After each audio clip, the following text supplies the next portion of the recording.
नमस्कार, कल्पना voice channel में आप सभी का स्वागत है। आज की हमारी कहानी है गृह प्रवेश।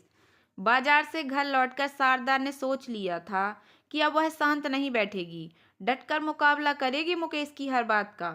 उसके घर में घुसने पर मुकेश भी जान गए कि आज शारदा का मूड उखड़ा हुआ है। फिर भी उसकी परवाह न करते हुए वे बोले, आज एक बहुत बड़ा काम तो निपट गया कि बिगड़ गया। औरत के दिमाग से चलोगे तो हर सीधी चीज उल्टी ही दिखाई देगी। मुकेश बोले, और मर्द की बातों पर यकीन करोगे तो अच्छे बुरे के बीच फर्क करना भूल जाओगे। क्या कमी नजर आ गई तुम्हें मेरे काम में? मुकेश भड़के, यह तुम अच्छी तरह से जानते हो। शारदा ने पलटकर उत्तर दिया, कहे देता हूँ, मेरे हर काम में टांग अड़ाना ठीक नहीं है। मुझे समझ है भले बुरे की, वह तो दिख रहा है। मुझ पर यकीन नहीं तो किसी और की राय ले लो। मार्केट का नया ट्रेंड क्या है, कुछ पता है तुम्हें? एक मजदूर ने कह दिया, और तुम बिना मुझे बताए हजारों रुपयों की खरीदारी भी कर लाए। क्या 2 घंटे तक रुक नहीं सकते थे? मैं आ जा तो रही थी घर। मैं अब अपना फैसला बदलने वाला नहीं हूँ। जो मैं ले आया उसे तुम्हें स्वीकार करना ही होगा। कोई जिद है क्या? मैं किचन में सारा सामान अपनी रुचि के अनुसार लगाऊंगी। यह तुम पर है कि तुम सामान लौटाओ या नया सामान ले आओ। यह नहीं हो सकता। मुकेश ने फैसला सुना दिया। मैं भी देखती हूँ, कहकर शारदा ने बैग एक किनारे पटका और किचन की ओर बढ़ गई।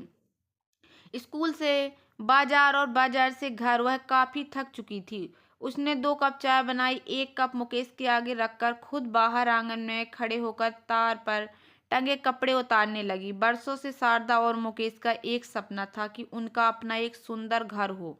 किराए के मकान में रहते हुए एक घुटन सी होने लगी थी उन्हें। रोज दोनों अपने अपने मुकाम से लौटकर फुर्सत के लम्हों में घर की कल्पना में डूबे रहते। वह दिन कब आएगा मुकेश, जब हमारा भी अपना एक घर होगा? थोड़ा थोड़ा करके जोड़ तो रहे हैं, पर अपनी मेहनत की कमाई, पहले बच्चों को पढ़ने के लिए हॉस्टल भेजा और अगला काम घर बनाना ही तो है। ठीक कहते हो, ईश्वर ने चाहा तो वह दिन जल्दी ही नसीब होगा। शारदा बोली, मैंने बैंक से लोन की बात कर ली है। अब घर बनाना कोई मुश्किल काम नहीं है। इस छोटे से फ्लैट में तो मेरा दम घुटता है। पूरी जवानी इन कमरों में कट गई। कुछ दिन और गुजर लो यहाँ, फिर तुम्हारा कमरा अलग होगा और मेरा अलग। खुलकर जिएंगे तब। मुझे तो अकेले कमरे में डर लगता है।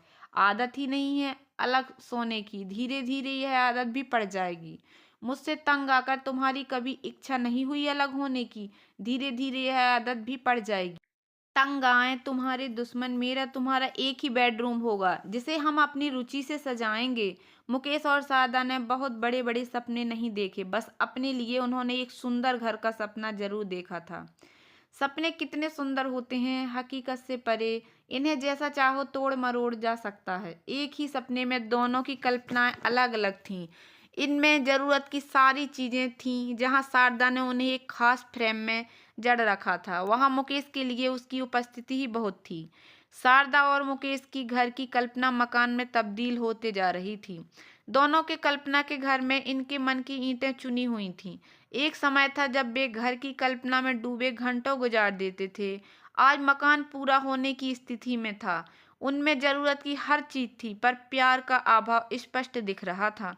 विवाद और बहस के कारण हर कमरे की सज्जा अलग थी। जहां शारदा का प्रभुत्व किचन पर था, वहीं ड्राइंग रूम को मुकेश ने सजाया था। घर में 2 बेडरूम थे, जिन्हें दोनों ने अलग अलग तरीके से सजाया था। कल्पना के बड़े बड़े दावे हकीकत के सामने बोने हो गए थे। गृह प्रवेश तक शारदा और मुकेश के बीच बस औपचारिक बातें ही शेष रह गई थीं।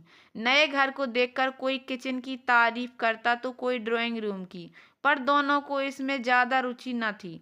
वे तो बस अपनी कल्पना को सर्वश्रेष्ठ देखना चाहते थे। गृह प्रवेश में घर पर एक हफ्ते तक काफी चहल पहल रही।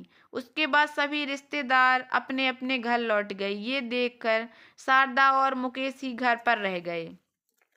स्कूल से थक कर शारदा घर आती तो पति के 2 प्यार भरे बोल के लिए भी तरस जाती। मुकेश के घर आते ही शारदा उसके सामने चाय नाश्ता रख देती। उन्होंने अपने कमरे तक सीमित कर लिया। दोनों ही एक दूसरे से हार मानने के लिए तैयार न थे।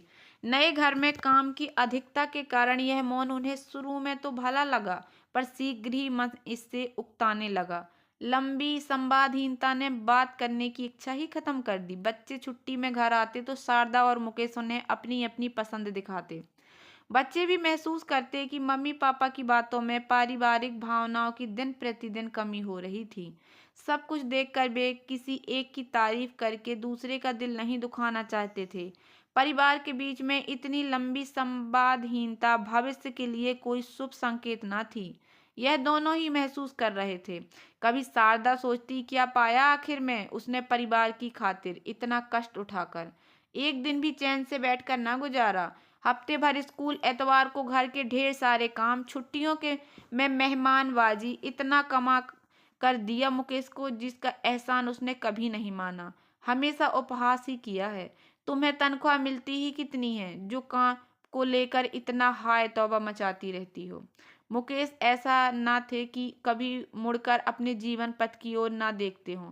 उन्हें ये एहसास था कि गाड़ी की रफ्तार सही रखने में शारदा का योगदान था, पर इतना नहीं कि वह मुकेश की उपस्थिति को बिल्कुल ही नकार दे। घर के सारे बड़े काम उसी ने ही तो निपटाए हैं।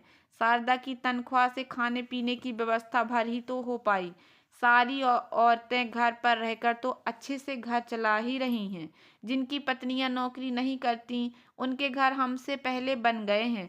दो की नौकरी से नफा कम, नुकसान ही ज्यादा हुआ है। न ढंग का खाना, न चैन आराम। मन के किसी कोने में दोनों को एक दूसरे का अभाव खलता। किसी पारिवारिक समारोह में जाना होता तो दोनों के बीच औपचारिक बात हो जाती। घर से बाहर वे सबके सामने एकदम सामान्य व्यवहार करते, पर घर में घुसते ही दोनों का अहंकार जाग उठता। एक साल ऐसे ही गुजर गया। आंखों की रिक्तता दोनों महसूस करते, पर उसका हल कुछ न था। एक दिन अचानक सुबह काम पर जाते हुए मुकेश का दिल जोर से धड़का, हुआ पसीने से नहा गया। इस पर भी उसने शारदा से कुछ नहीं कहा और ऑफिस के बजाय सीधे नर्सिंग होम चला गया और बोला, डॉक्टर, लगता है मुझे दिल का दौरा पड़ा है। डॉक्टर भल्ला ने मुकेश की पूरी जांच की, पर वहां दिल की बीमारी का कोई संकेत न था। डॉक्टर भल्ला ने घुमा फिरा कर मुकेश से कई प्रश्न पूछे। मुकेश की बातें सुनकर वे बोले, आपको दवा लेने से पहले मुझे आपके परिवार से भी बात करनी होगी। अच्छा होगा आप अपनी पत्नी के साथ शाम को आ जाएं। मुकेश परेशान था, शारदा से क्या कहे। पता नहीं डॉक्टर को से क्या पूछना है। बीमार तो मैं हूँ, फिर शारदा का वहाँ क्या काम। शारदा की दिल की घबराहट शाम को फिर बढ़ गई। चाय देते वक्त शारदा ने महसूस किया कि मुकेश का चेहरा पीला पड़ गया है। उसने जब चाय नहीं पी तो शारदा ने पूछा, तबीयत ठीक नहीं है क्या। हाँ, सुबह से कुछ थकान हो रही है। डॉक्टर को दिखा देते। दिखाया तो था, पर क्या कहा उसने। पत्नी को साथ लेकर आने को कहा था। चलिए मैं चलती हूँ। आपके साथ कोई और वक्त होता तो मुकेश थोड़ा बहुत विरोध दर्शाता, पर इस वक्त तो चुप रहने में ही भलाई समझी। कुछ ही देर में वे डॉक्टर के पास पहुंच गए। पहले डॉक्टर ने शारदा से सवाल पूछा, इन्हें ये तकलीफ कब से हुई। आज पहली बार महसूस हुआ। देखिए, पुरुष बाहर से जितना कठोर दिखता है, वास्तव में अंदर से उतना नाजुक होता है। कहीं इनके मन में असुरक्षा का भाव समा गया है, जिसकी वजह से इनका मानसिक संतुलन गड़बड़ाने लगा है। इन्हें भावात्मक सुरक्षा की बेहद जरूरत है। एक पत्नी से अधिक पति को कौन समझा सकता है। जी, शारदा बोली। इसके अलावा आपने इनके व्यवहार में कोई असामान्य बात देखी हो तो निसंकोच बताइए। जी, खास बात नहीं, बस थोड़ा जिद्दी हो गए हैं। ठीक कहा आपने। ध्यान रखिए इनका दिल दुखा ना हो, वरना आपको कई परेशानियों का सामना करना पड़ सकता है। औरत अपना दुख रोकर सहेली से कहकर हल्का कर लेती है, पर पुरुष अंदर ही अंदर दुख को सोखने का प्रयास करता है, बदले में कई मानसिक परेशानियों में पड़ जाता है।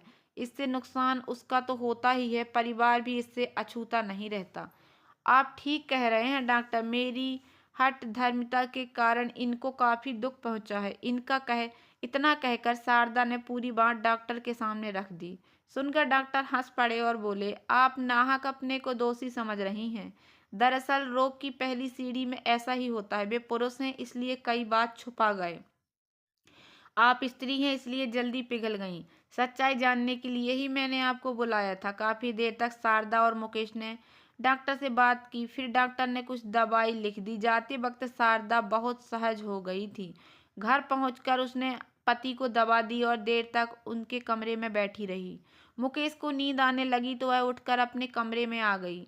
अगले दिन मुकेश ऑफिस से घर लौटा तो चौंक पड़ा। घर की हर चीज उसी की पसंद की लगी थी।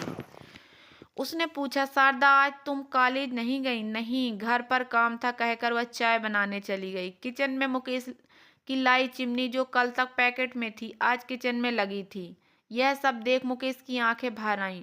मुझे माफ कर दो शारदा, मैंने तुम्हारा दिल दुखाया। मेरी छोटी सी तकलीफ तुमसे सहन न हुई और तुमने आगे कुछ ना कहो। गलती हम दोनों की थी। घर दिलों से बनते हैं और मकान ईंट पत्थर लकड़ी से। दिल के ऊपर दिमाग हावी हो जाने से हम ये अंतर महसूस न कर सके। शारदा बोली, सच में तुम बहुत अच्छी हो। मैं ही गलत था जो तुम्हारी भावना की कदर न कर सका। ऐसा नहीं सोचते, दरअसल तुम्हारी उपस्थिति से ही इस घर की शोभा है। भगवान न करे तुम्हें कुछ हो जाता तो। ऐसा नहीं सोचते, मुझे तुम्हारे रहते कुछ नहीं होगा। मुकेश बोले। उस रात शारदा ने मुकेश की पसंद का खाना बनाया। दोनों खुश थे। ऐसा लग रहा था कि सही मायने में आज ही इस घर में उनका गृह प्रवेश हुआ है। तो दोस्तों, कैसी लगी आप लोगों को मेरी छोटी सी कहानी? अगर कहानी पसंद आई हो तो प्लीज़ मेरे वीडियो को लाइक कर देना। चैनल पर नए आए हो तो प्लीज़ सब्सक्राइब कर लेना और ज़्यादा से ज़्यादा शेयर करना। धन्यवाद दोस्तों।